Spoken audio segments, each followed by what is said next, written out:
All right, here we are on a gloomy, rainy Southern California afternoon. And I've been checking out social media, you know, Facebook, Instagram. And you can check me out, on Instagram, Judas Versus. Judas Versus. JUDASVERSES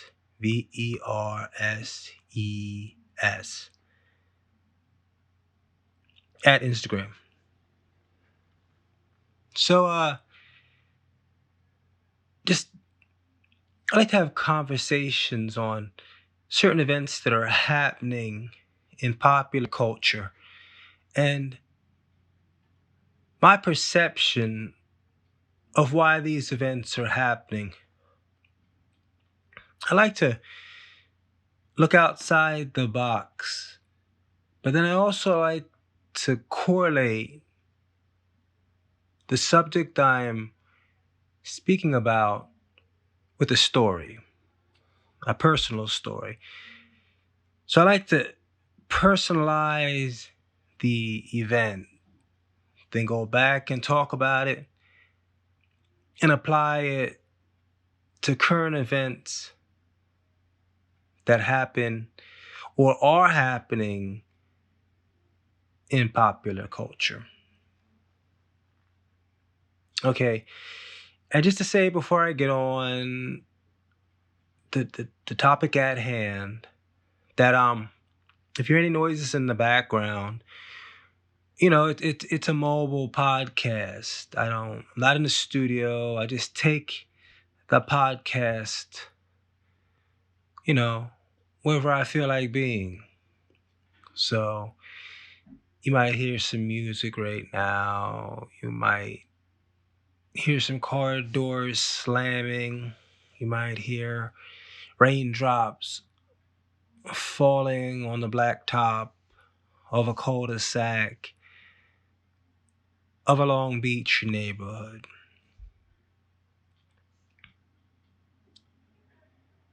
So I've been watching social media. I don't watch social media. Yeah, basically, yes, you really do watch social media. Facebook, Instagram, whatever new thing I have not heard about that Google's gonna buy up is basically television, short form television. See, there's that car door. I mean, it's just like we're talking in a coffee shop. I think it's very organic in nature. But we have these little TVs in our phones. And I've been seeing, just some horrifying events. But it's the same video over and over again.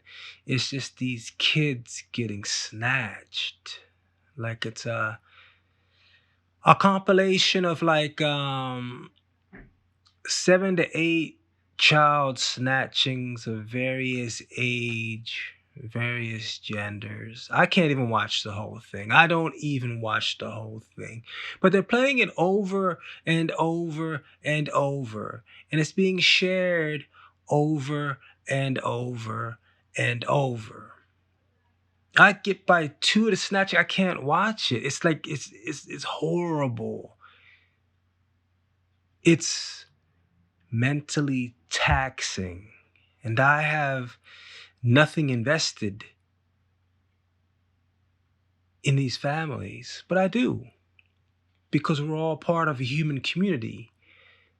And one job of a human community is to protect the next generation, which is the offspring. Okay, so let's get into the event at hand, the event that's happening, and that's social media. You're hearing about all these kids disappearing. You don't ever hear the follow up, like, are they being found? You just hear they're disappearing, And a lot of them, I guess, horrible things are happening to it. It's soul destroying. And I pray for these parents. I try to just say a general prayer because it's just diabolical and evil. But nothing goes without a reason.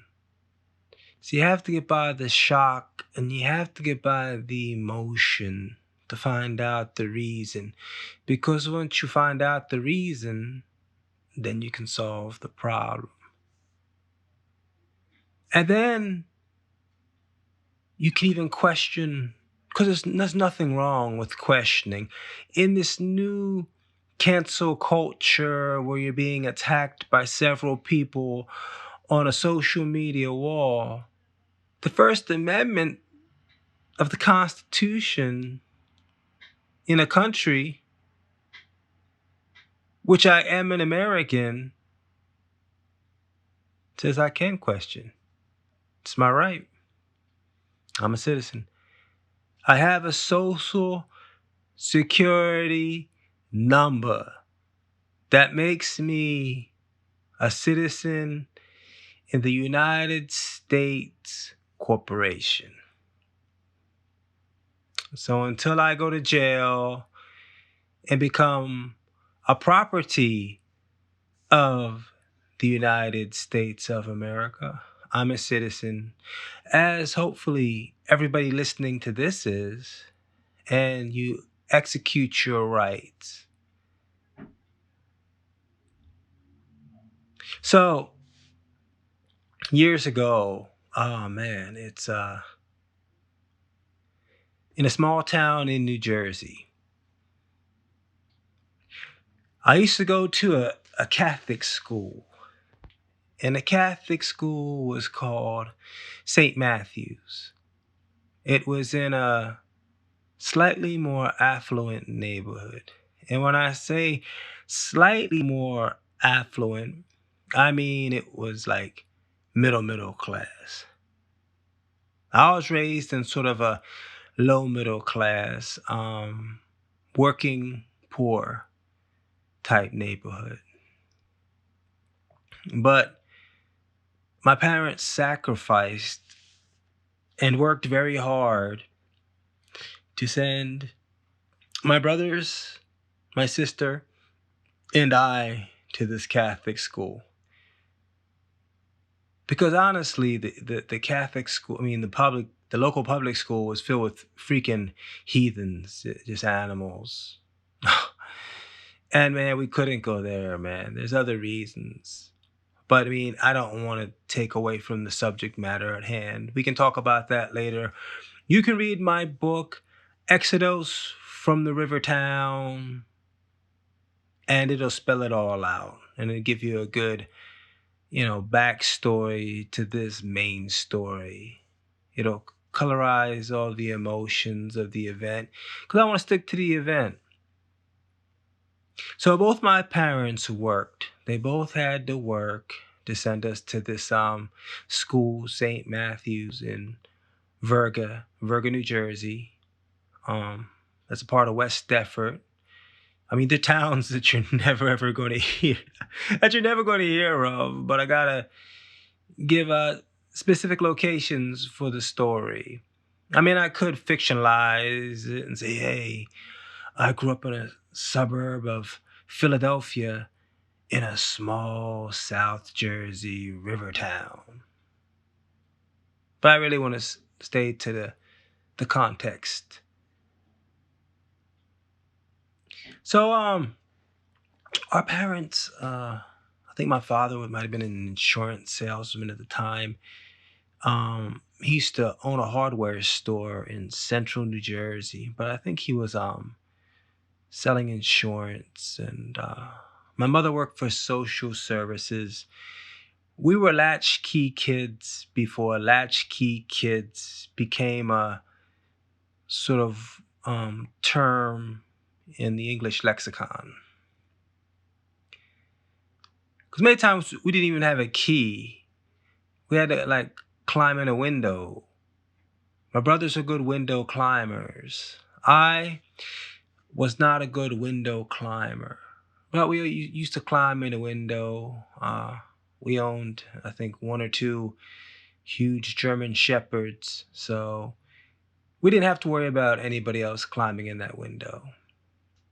So anyway, we went to St. Matthew's. I believe maybe I was in fourth or fifth grade. Was my two younger brothers. I don't remember my sister. I don't think she came along yet. So we were sitting outside, and a lot of times in Catholic school, they let you out at 12 o'clock. That's called half a day. Everybody loves half a day. Half a day. It's an escape, man. It's freedom. I used to hate school. I was good at school, but I hated school. So what happened is we'd wait outside the school. It was a nice school. They had a wooded area. It was on a not a busy street, but a local main street. Hessian Avenue. I believe it was Hessian Avenue. Yeah, Hessian Avenue sounds good. Was it Hessian Avenue? It might have been Hessian Avenue. It was Hessian Avenue. Now, if you're wondering what a Hessian is, Hessians were German mercenaries hired by the Royal British Army to fight the revolutionists, the colonists. So they renamed it Hessian Avenue, and I think the Germans later turned on the British. I'm not sure. I don't want to look it up, but they were German mercenaries, and from what I hear, they got their butts kicked. So Hessian Avenue. So me and my brothers would get out of school. Now, like I said, my mother worked for social services about 15, 20-minute drive away. We always got a ride to school. And it was always a very tense ride. A lot of yelling, a lot of screaming. Everybody lost something. Somebody lost a tie. Somebody lost a shoe. It was just a morning of chaotic yelling, screaming. And then everybody filed out to the car. Either my mother or my father would drive us to work. Well, not work. They would go to work and they would drop us off at school. And we always made it. I don't know how we made it, but we always made it. And most times on time. Just stressed out, man. Just freaking stressed. Oh, man. It was just stressful. I usually had stuff together. My problem was I would lose my hairbrush. And I hated going to school with messed up hair. I hated it. It was a nightmare. It was nightmarish. But what could I do? So we'd all file in one of my parents' cars. My dad had a green truck, which was horrible. It was a horrible, torturous device used for transportation. I mean, it's cool when you have the cap down, the back cap, I guess that's what it's called, down, and you got the wind blowing through your hair as you're riding down, a summer's highway, free. But one bump away from death, or if your truck got hit, you were definitely not surviving. But who cares? Your wind would be blowing, your hair would be blowing in the wind. But to ride in the back of a truck with the top on in the wintertime in New Jersey was torture. It was horrible. I give these people who pay their coyotes to bring them over much credit. They earn their ticket in America. If you have to sit in the back of a truck with the cap on, it's suffering. I'm only good for about 45 minutes, but that's an whole nother story. We'll get to that later. Not today. So we're sitting outside of St. Matthew's. It went from kindergarten to eighth grade, and I spent all 9 years, which seemed like 100 years there, being beaten and abused by nuns and the various rotating cycle of teachers which come in and out of the Catholic school system. It's rarely that you're going to have a regular teacher for more than a year or two. Most of the time, it's the nuns. So it's half a day. We're all sitting outside, and we're waiting for my mom to show up. Pull in the circular driveway, and we jump in the car and we go home for the day. It was a sunny day. I think it was maybe close to the summertime. So I'm sitting there. I'm sitting and I'm just watching. I'm tired. I have a bad feeling we're going to have to walk. We had to walk home frequently, like frequently, man. It was a 2 hour walk. No, I'm sorry, a 2 mile walk from the school to our front door. 2 mile walk. And we had to watch what neighborhoods we walked in. There were streets we couldn't go down. We couldn't walk on the main streets. We had to catch the back streets. We had to walk together. So it's getting late, man. And I was like, I'm tired of sitting here. I just want to go home. I'm tired. So I was with my brothers, and I said, let's go. Let's start to walk.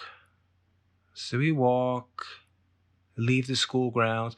But before we did, I noticed there was this blue Trans Am that kept circling the parking lot and circling the parking lot and circling the parking lot.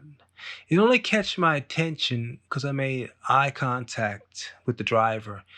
He looked like this guy who lived around the corner. His name was Mike.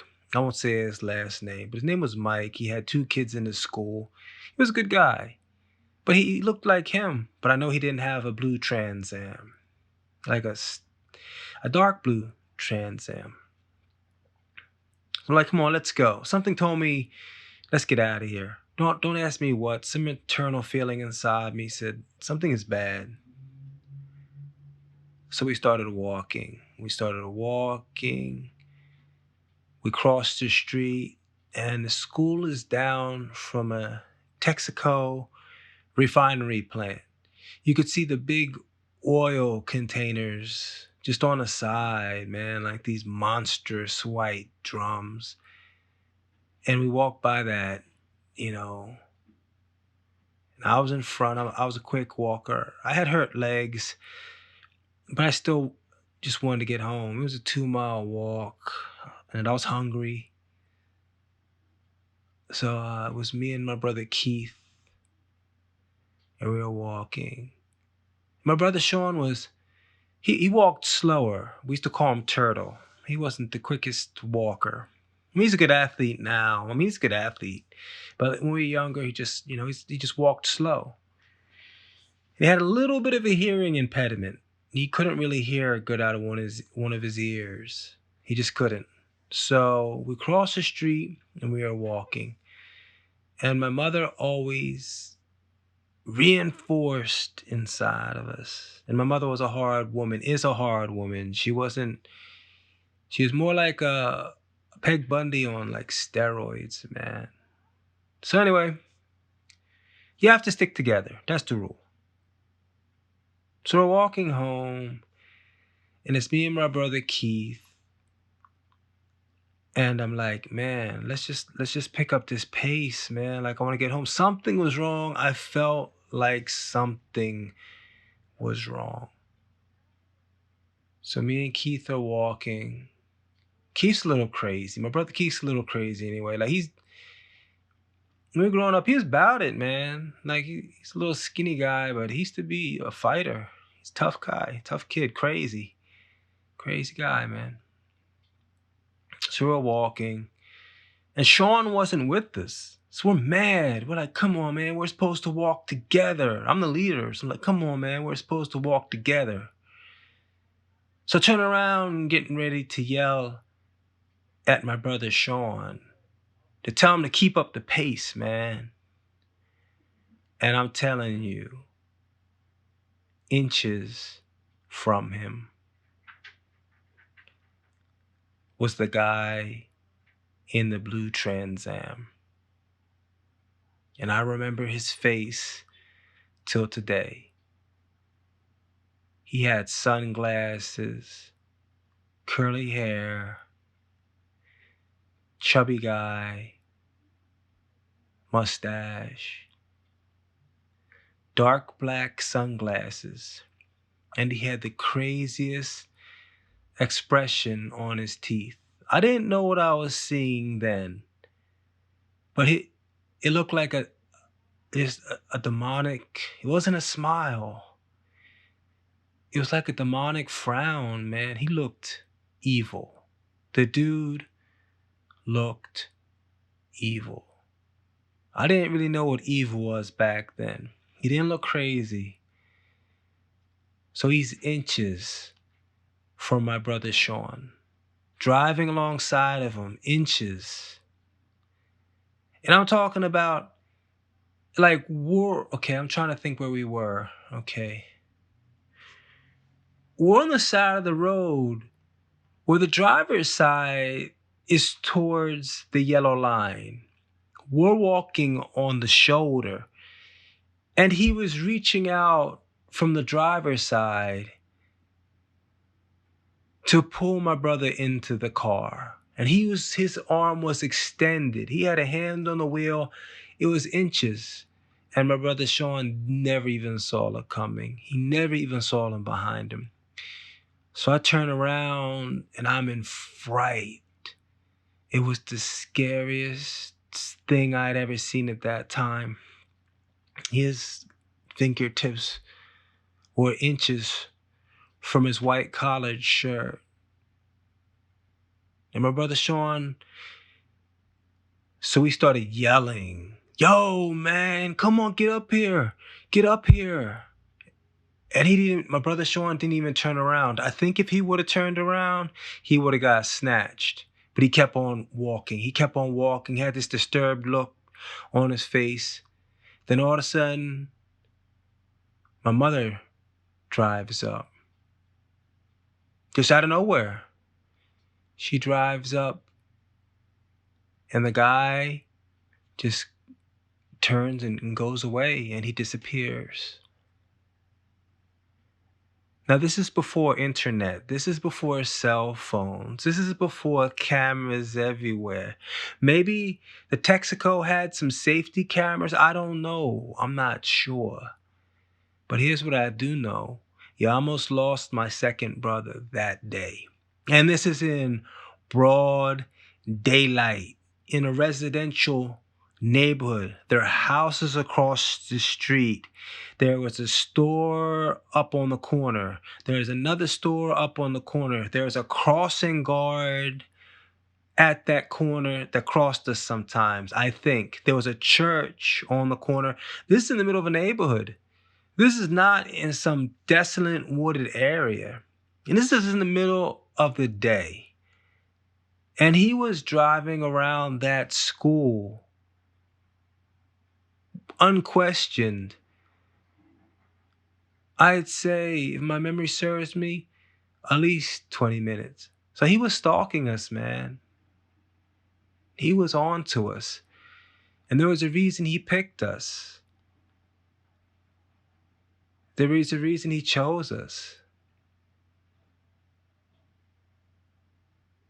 So he told my mother. I don't know. She told the police. I don't know what happens after that. But that story, it horrifies me. And what horrifies me is the what could have been. The what could have happened. What could we have done? Now, in my mind's eye, and know what kind of person I am, I think if my brother would have got snatched, I think he would have struggled. He wasn't a skinny kid. He had some good size to him, so he was not going to be able to pull him in one hand.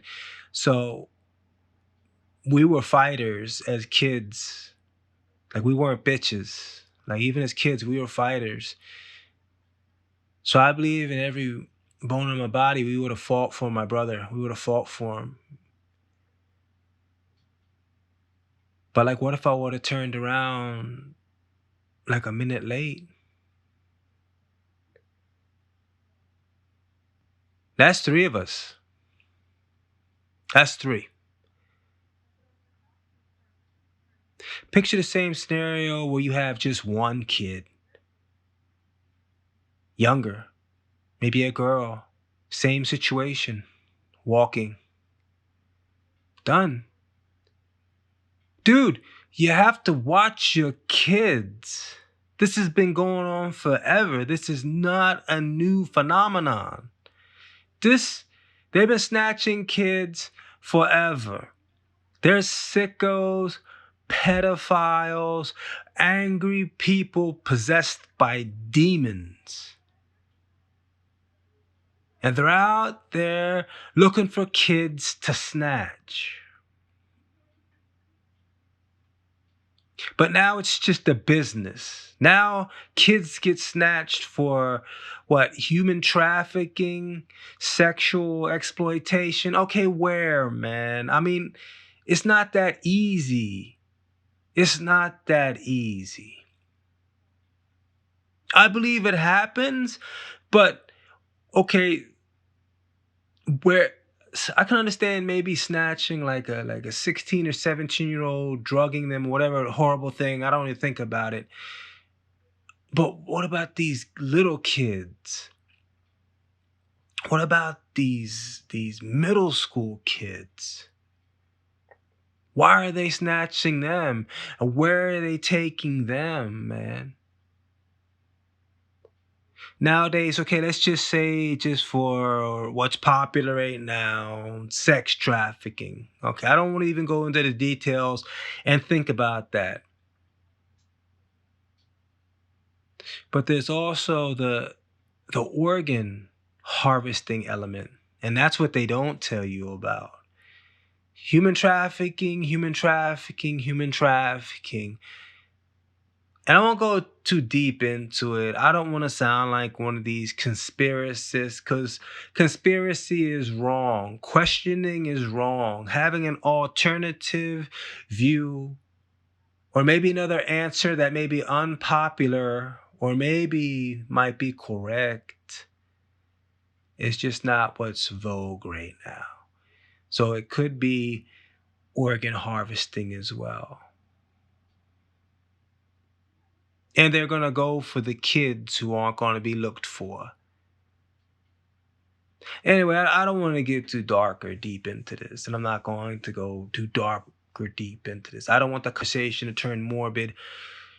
So you have the problem, the personalized story, the personification of the event. That I've been there, that I know. And it's something that has stained my brain ever since. And the why, we've discussed that, covered briefly. I mean, I wish I had somebody else to discuss this with. This is just my opinion.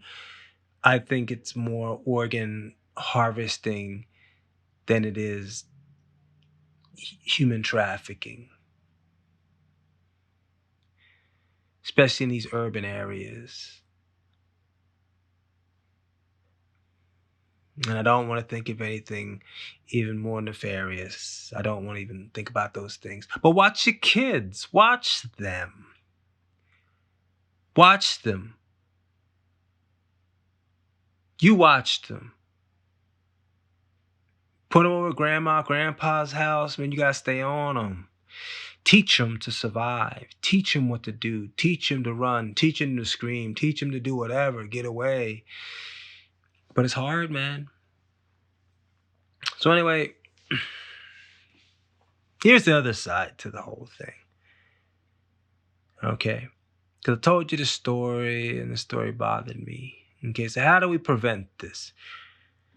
So I go on social media and I constantly reinforce kids are getting snatched, kids are getting snatched, kids are getting snatched, kids are getting snatched, human trafficking, kids are getting snatched, kids are getting snatched. Okay, now you've presented a problem. You've presented a problem.